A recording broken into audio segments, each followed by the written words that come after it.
গ্রেপ্তার সাজান ঘনিষ্ঠ দুই তৃণমূল নেতা, কোথা থেকে তাদের গ্রেপ্তার করা হলো, কি আপডেট পাওয়া যাচ্ছে, আরো বিস্তারিত জানাবে জিয়াউল আমাদের সঙ্গে রয়েছে। জিয়াউল, কি জানা যাচ্ছে?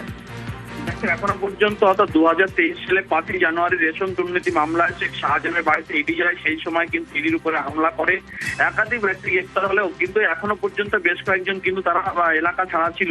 অর্থাৎ শাহজাহান ঘনিষ্ঠ দুই তৃণমূল নেত্রীকে গ্রেপ্তার করেছে মেজর থানা পুলিশ। মিঠু সর্দার ও সবিতা রায় দুজনেই কিন্তু প্রভাবশালী সন্দেশখালী এলাকা, তারাই কিন্তু হামলার সঙ্গে যুক্ত ছিল।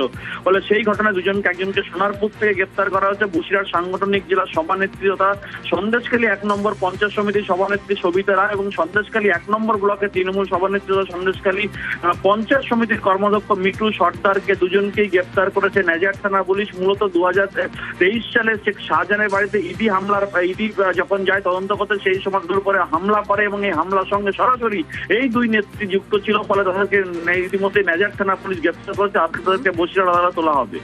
ধন্যবাদ।